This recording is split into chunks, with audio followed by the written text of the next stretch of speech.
नमस्कार welcome to गांडीवम। बस नाम रहेगा अल्लाह का। सीता के पति का नाम ले लेके नीता के पति का काम कर रहे हैं।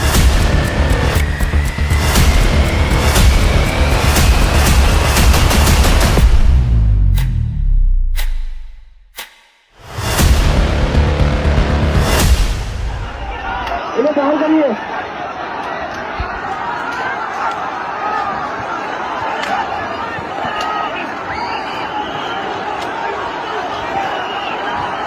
సిజేపీ అనేది 16 మే 2026న అభిజిత్ దీప్కే ప్రారంభించిన ఒక హాస్యాస్పద లేదా వ్యంగ్య రాజకీయ ఆన్లైన్ ఉద్యమం.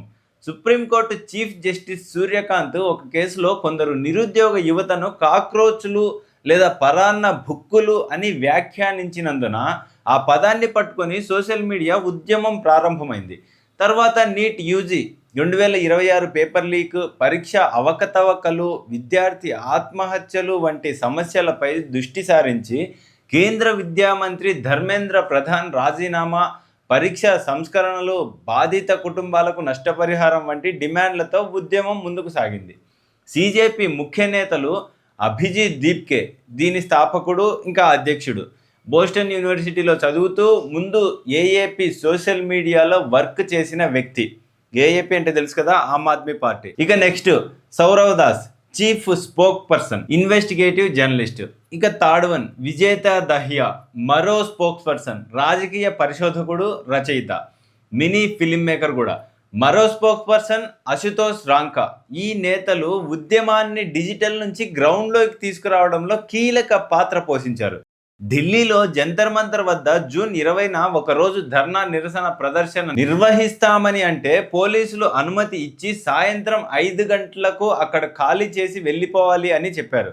కానీ పోలీసుల ఆదేశాలు ఖాతరు చేయకుండా నిబంధనలకు వ్యతిరేకంగా దాదాపు నెల రోజులు ధర్నా నిర్వహిస్తూ మధ్యలో లడఖ్కు చెందిన సోనం వాంగ్చుక్ చేత నిరాహార దీక్ష కూడా చేయించారు.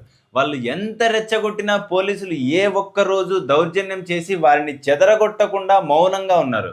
వాంగ్చుక్ని నిరాహార దీక్షకు కూర్చోబెట్టి వీళ్ళందరూ 24 గంటలు ఫుడ్ ఫెస్టివల్, గానా బజానాలలో మునిగిపోవడంతో వాంగ్చుక్ ఈ తిండిగోల నాకు ఇబ్బందిగా ఉందని దాన్ని ఆపి మీరు కూడా నిరాహార దీక్షలో పాల్గొనండి అని చెప్పినా నిర్వాహకులు పట్టించుకోలేదు.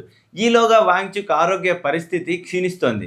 ఆయనకు ట్రీట్మెంట్ ఇప్పించాలి అని ఆయన అనుచరులు ఢిల్లీ హైకోర్టుని కోరితే ఆయన్ను వెంటనే హాస్పిటల్కు తరలించి ట్రీట్మెంట్ ఇప్పించాలి అని కోర్టు ప్రభుత్వాన్ని ఆదేశిస్తే ఆయన్ను 18న హాస్పిటల్లో పెట్టి ట్రీట్మెంట్ మొదలుపెట్టారు. నిర్వాహకుల ధోరణి ఆయనకు కూడా నచ్చినట్లు లేదు. పెద్దగా ప్రతిఘటించకుండా పోలీసులు వెంట ఆసుపత్రికి వెళ్ళిపోయారు. వాంగ్చుక్ని స్టేజ్ మీద నుండి తరలించే సమయంలో సిజేపీ ముఖ్య నేతలు ఎవ్వరూ ఆయన వద్ద లేరు. ఎక్కడో 5 స్టార్ హోటల్లో నిద్రపోతున్నారని సోషల్ మీడియాలో వార్తలు అన్నమాట. ఇక సిజేపీ నిర్వాహకులు నిన్న అంటే జూలై 20న చలో సంసద్ పార్లమెంట్ మార్చ్ అని పిలుపునిచ్చారు. వేల మంది జంతర్ మంతర్ వద్ద హాజరయ్యారు. ఢిల్లీ పోలీస్ ముందుగానే సెక్షన్ 163 కింద నిషేధాజ్ఞలు విధించి మార్చికు అనుమతి ఇవ్వలేదు. అసలు ర్యాలీని శాంతియుతంగా నిర్వహిస్తామని చెప్పి లీడ్ చేయవలసిన సిజేపీ ముఖ్య నేతలలో అభిజిత్ మాత్రమే, అది కొద్ది సమయం మాత్రమే ర్యాలీలో పాల్గొని వెళ్ళిపోతే ఇతర ముఖ్య నేతలు సౌరవ్ దాస్, విజేత దహియా మరియు అశుతోష్ రాంకా అసలు అక్కడికి రానే లేదు. దాంతో వచ్చిన జనాలను లీడ్ చేసే నేతలు లేక వచ్చిన జనాలు దౌర్జన్యంగా పోలీసు బ్యారిగేడ్లు దాటి పార్లమెంటు వైపు వెళ్ళడానికి ప్రయత్నించారు. కొంతమంది ప్రదర్శనకారులు రాళ్లు విసిరినట్లు, పోలీసులపై, బస్సులపై ముందుగా దాడి చేసినట్లు సోషల్ మీడియాలో వీడియోలు కూడా వచ్చాయి. దాంతో పోలీసులు లాఠీచార్జ్, టియర్ గ్యాస్ వాడి అల్లరి మూకలు పార్లమెంటు వరకు రాకుండా అడ్డుకొని జనాలను వెళ్ళగొట్టారు. 50 మందికి పైగా సెక్యూరిటీ సిబ్బంది గాయపడ్డారని, కొన్ని పోలీసు బస్సులు దెబ్బతిన్నాయని, జన్పథ్ వద్ద కొన్ని దుకాణాలు దెబ్బతిన్నట్లు వీడియోలు వచ్చాయి.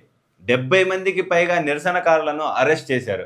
రాత్రి పొద్దుపోయాక సిజేపీ స్పోక్స్ పర్సన్లు సౌరవ్ దాస్, అశుతోష్ రాంకా యూనియన్ మంత్రి జేపీ నడ్డాను కలిసి వాంగ్చుక్ని హాస్పిటల్ నుండి విడుదల చేయాలని, ప్రధాన్ రాజీనామా చేయాలని, ఆత్మహత్యల బాధిత కుటుంబాలకు ₹1 కోటి నష్టపరిహారం ఇవ్వాలి అనే కోరికలతో వినతి పత్రం ఇచ్చారు. దీనిపై ప్రభుత్వం నుంచి నిర్దిష్ట హామీలు ఇచ్చినట్లుగా ఎక్కడా వార్తలు లేవు. పార్లమెంట్లో కూడా విపక్షాలు ఈ సమస్య మీద అడ్జర్న్మెంట్లు చేశాయి. ఇది నిన్నటి వరకు కథ. ఈ ఉద్యమం నిజంగా అసలు విద్యార్థుల ఉద్యమమా, లేక వేరే వేరే గ్రూపులు వేరే వేరే ఎజెండాలతో వచ్చి ఈ ఉద్యమాన్ని హైజాక్ చేసి అసలు సమస్యను వెనక్కి నెట్టేశారా? అసలు ఎజెండా ఏంటి? ఈ ఉద్యమం ఎందుకు విఫలమైంది? ఈ ప్రశ్నలకు జవాబులన్నీ మరో వీడియోలో చెప్తా.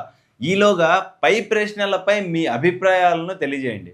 గత ఉద్యమాల సమయంలో లాగా మేం శాంతియుతంగా చేస్తూ ఉంటే పోలీసులే ముందు లాఠీచార్జ్ చేయడం వల్ల ఆందోళనకారులు రెచ్చిపోయి విధ్వంసం సృష్టించారు అని తప్పించుకోవడానికి ఈ ఆధునిక టెక్నాలజీ యుగంలో కుదరదు.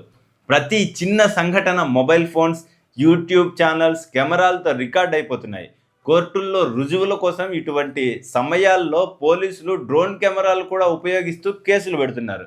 అందుకే సిఏఏ ఆందోళనలు, రైతు ఉద్యమం సమయంలో కొన్ని వందల మంది ఇప్పటికీ కోర్టు కేసులు ఎదుర్కొంటూ ఇరుక్కున్నారు. నిన్న ఎంత బుర్రలేని వెధవలు వచ్చారంటే పోలీసు జీపులను, కార్లను ధ్వంసం చేసి వాటిలో ఉన్న బుల్లెట్ ప్రూఫ్ జాకెట్లను, హెల్మెట్లను దోచుకుంటున్నట్లు సెల్ఫీ వీడియోలు తీసుకున్నట్లు సోషల్ మీడియాలో వీడియోలు వచ్చాయి. సుప్రీంకోర్టు చీఫ్ జస్టిస్ సూర్యకాంత్ తన కేసులో కొందరు యువతను కాక్రోచ్లు, పరాన్న బుక్కులు అని వ్యాఖ్యానించింది నిజమే అని గత నెల రోజుల సంఘటనలు రుజువు చేశాయి.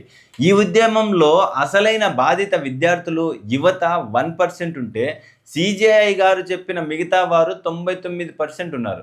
చివరిగా ఈ ఉద్యమానికి మద్దతు ప్రకటించి వీరిని రెచ్చగొట్టిన వామపక్ష మేధావులు కానీ, జేఎన్యూ ఆర్ డియు ప్రొఫెసర్స్ కానీ వారి పిల్లలను ఇటువంటి ఆందోళనలకు దూరంగా ఉంచి అమాయక యువతను మాత్రం బలిపీఠం మీద పెడతారు. నిన్న ఆ ప్రొఫెసర్లు లేదా ప్రకాష్ రాజ్ వంటి వాళ్ళు వచ్చి లీడ్ చేయొచ్చు కదా. అబ్బే వచ్చి ఆ రిస్క్ తీసుకోరే. అటువంటి గుంట నక్కలతో జాగ్రత్త. జెన్జీకి చెప్తున్నా, ఎస్పెషల్లీ ఇట్లాంటి గుంట నక్కలు మిమ్మల్ని రెచ్చగొట్టి మీ పైన కేసులు పెట్టించి జైల్లో వేపించి జీవితాంతం నరకం అనుభవించేలాగా చేస్తారు. జాగ్రత్త పడండి. తప్పు చేస్తే ఎదిరించడం, ప్రశ్నించడం కరెక్టే, కానీ ఆ ప్రశ్నించే గొంతు ఎవరిదై ఉండాలి అనేది ఆలోచించుకోండి.